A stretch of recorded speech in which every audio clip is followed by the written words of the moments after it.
باللہ من الشیطان الرجیم بسم اللہ الرحمن الرحیم۔ ناظرین و سامعین السلام علیکم ورحمۃ اللہ وبرکاتہ۔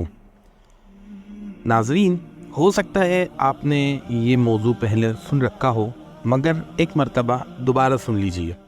ملکہ وکٹوریہ نے 1857 کے بعد ایک دور کے عزیز کی ڈیوٹی ہندوستان کے ایک ضلع میں بطور ڈپٹی کمشنر کر دی۔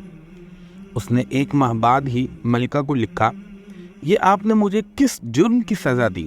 یہ لوگ تو کام چور ہیں، نااہل ہیں، اپنی غلطی پر نادم نہیں ہوتے، سیکھنے کو تیار ہی نہیں ہوتے، لالچی ہیں، جہالت عروج پر ہے، ان کو احساس ہی نہیں کہ ایک انسان کے کیا اوصاف ہونے چاہیے، مجھے تو واپس انگلینڈ بلا لیں۔ جواب آیا کہ احمق، اگر ان لوگوں میں یہ سب نہ ہوتا تو کیا 10,000 میل دور سے آ کر ہم ان کو غلام بنا سکتے تھے، ان کے حاکم بن سکتے تھے؟ تو نے کیوں ان کو نارمل انسان سمجھ لیا؟ غلام ہے غلام، اسی طرح برتاؤ کر۔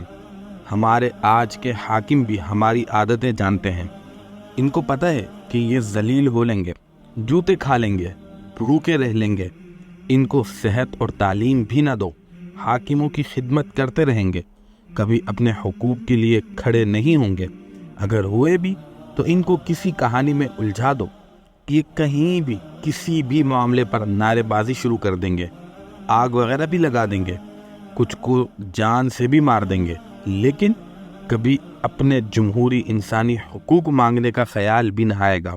ہم بالکل نہیں بدلے، کل بھی انگریز ہمارے بارے میں یہی سوچتا تھا اور آج بھی اس کا یہی خیال ہے۔